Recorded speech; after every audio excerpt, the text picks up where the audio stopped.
जिस आदमी ने पाकिस्तान से बांग्लादेश को आजादी दिलाई, क्यों उसी आदमी को और उसके पूरे परिवार को बांग्लादेशी आर्मी ने खत्म कर दिया, यहां तक कि उनके परिवार के छोटे बच्चों तक को नहीं छोड़ा गया। क्या था इसके पीछे का सच, जानेंगे आज के हमारे इस वीडियो में।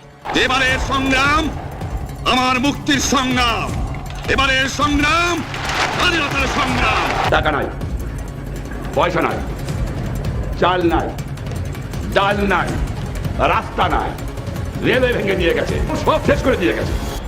কিন্তু আছে আমার মানুষের একতা, আছে তাদের ঈমান, আছে তাদের শক্তি।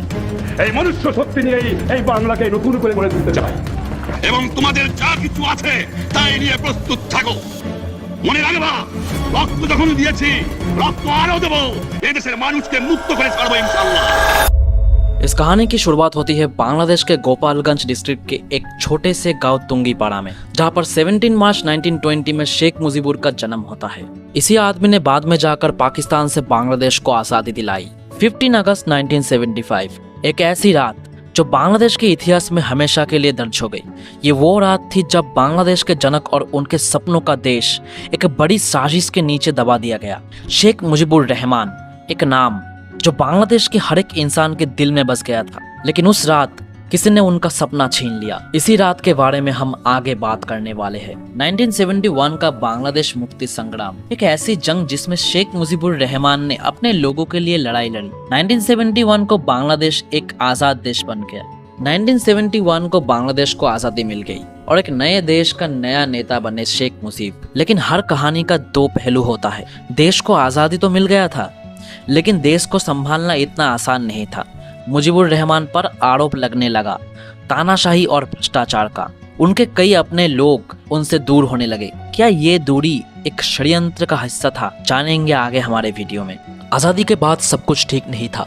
बांग्लादेश के नई सरकार को प्रॉब्लम्स का सामना करना पड़ा, बेरोजगारी, गरीबी और पॉलिटिकल इंस्टेबिलिटी का। मुजीब के पॉपुलैरिटी के बावजूद कुछ लोगों को लगा कि उनका रूल डिक्टेटरशिप में बदल रहा है।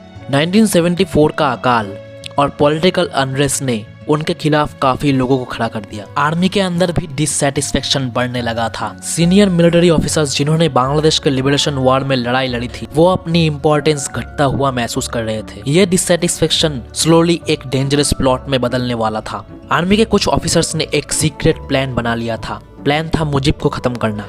इस प्लान को लीड कर रहे थे मेजर सैयद फारूकी रहमान और मेजर रशीद। उन्होंने प्लान बनाया था सरकार को गिराने का और एक मिलिट्री रूल एस्टैब्लिश करने का। उन्होंने ऐसे ऑफिसर्स और सोल्जर्स को अपने साथ मिलाया जो मुजीब से नाराज थे। किसी को इस प्लान के बारे में खबर तक नहीं हुआ था, क्योंकि इन लोगों ने इस प्लान को बहुत ही सीक्रेटली बनाया था। मुजीब को खत्म करने के लिए 15 अगस्त का दिन चुना गया। 15 अगस्त 1975 रात के 4 बजे मिलिट्री टैंक्स और जीप्स ने धानमंडी नंबर 32 शेख मुजीबुर रहमान के घर को घिराव कर लिया। उस वक्त उनका पूरा परिवार गहरी नींद में था। उनके घर के चारों तरफ फायरिंग्स होने लगे। फायरिंग्स के आवाज से पूरा परिवार नींद से उठ गया। आर्मी ऑफिसर्स शेख मुजीबुर के घर में घुसने लगे। शेख मुजीबुर रहमान और उनका पूरा परिवार, उनके बेटे, बेटियां, बीवी, सबको एक एक करके मार दिया गया। घर के अंदर खून की नदियां बहने लगी थी और बाहर पूरा देश अंधेरे में डूब गया। शेख मुजीबुर का सबसे छोटा बेटा शेख रसल, उसको तक नहीं बख्शा गया। उसका उम्र सिर्फ 8 साल था जब उसको मार दिया गया। शेख मुजीबुर को लेकर उनके फैमिली के टोटल 17 मेंबर्स को मार दिया गया। जब यह हादसा हो रहा था तब मुजीब की 2 बेटियां देश के बाहर थे। शेख हसीना और शेख रिहाना तभी जर्मनी में थे, इसलिए बच गए थे। अगले दिन पूरा बांग्लादेश में एक महाशोक का माहौल था। लोग समझ नहीं पा रहे थे कि उनका देश का नेता, जिसे वो बंगबंधु कहते थे, अब इस दुनिया में नहीं रहा। आर्मी ने कंट्रोल ले लिया था और नई सरकार एस्टैब्लिश हो गई थी। ऐसे ही बांग्लादेश के सबसे बड़े नेता शेख मुजीबुर रहमान और उनके पूरे परिवार को मार दिया गया था। आशा करता हूँ आपको ये वीडियो पसंद आया होगा। आप अपने ओपिनियंस कमेंट में जरूर बताइए और इस वीडियो को लाइक कर दीजिए। और आपको ये वीडियो पसंद आया होगा तो प्लीज सब्सक्राइब कर दीजिए। मिलते हैं अगले वीडियो में।